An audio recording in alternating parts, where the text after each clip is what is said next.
अखण्डमण्डलाकारं व्याप्तं येन चराचरं तत्पदं दर्शितं येन तस्मै श्रीगुरुवे नमः। गुरु ब्रह्मा गुरु विष्णु गुरुदेवो महेश्वरः गुरु साक्षात् परब्रह्म तस्मै श्री गुरुवे नमः। बोलो वृंदावन बिहारी लाल की जय। बोलो महालक्ष्मी माता की जय।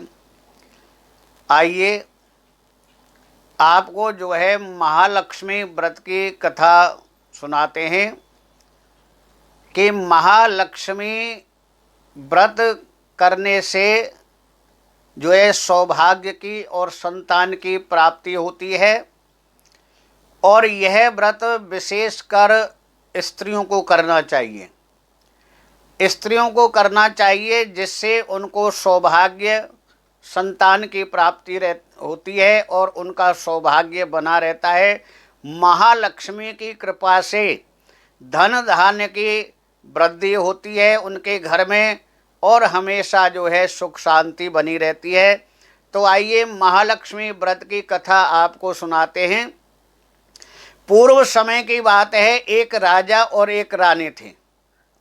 जब महालक्ष्मी का व्रत आया तो उन महालक्ष्मी व्रत के धागों को लेकर के पंडितानी रानी के पास गई और उन धागों को जो है रानी को दे दिया और रानी से कहा कि ये महालक्ष्मी व्रत के धागे हैं, आप जो है इनको अपने हाथों में बांध लेना। तो ये कहकर के पंडितानी चली गई। अब वह रानी सोचने लगी कि मेरे हाथों में तो आभूषण हैं, मैंने अनेक प्रकार के आभूषण पहने हुए हैं, तो इसीलिए इन धागों को मैं कहाँ पर बांधूंगी। तो ऐसा विचार करके उस रानी ने उन महालक्ष्मी व्रत के पीले धागों को एक कूड़े की टोकरी में डाल दिया। जब जमादारनी आई और उस कूड़े की टोकरी को जो है उठाने लगी तो उससे वो टोकरी नहीं उठी, यानी कि इतनी भारी हो गई। तो जमादारनी ने उस कूड़े की टोकरी को उलट दिया। जब टोकरी को उल्टा तो महालक्ष्मी व्रत के पीले धागों को उसने देखा।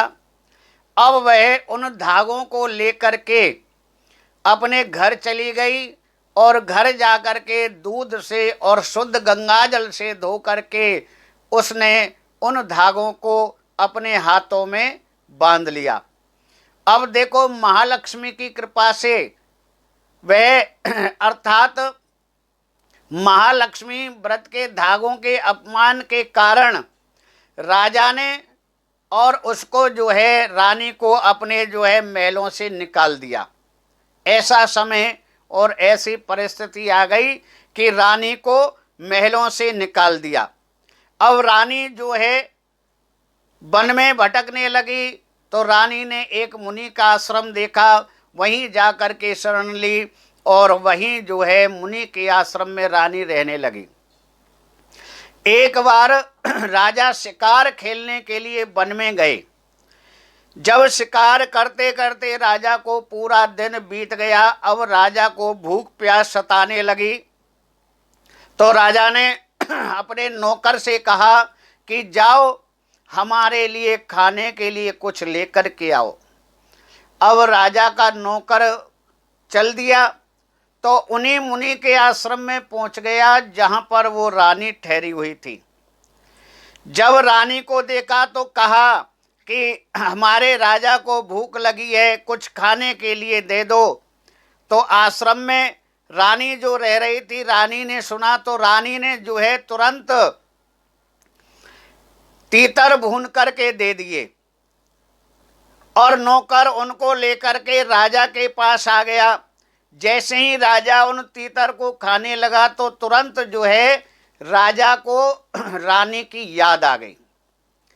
रानी की याद आ गई। अब जो है नौकर से कहा कि इनको तुम कहाँ से लेकर के आए हो, ये कहाँ से मिले।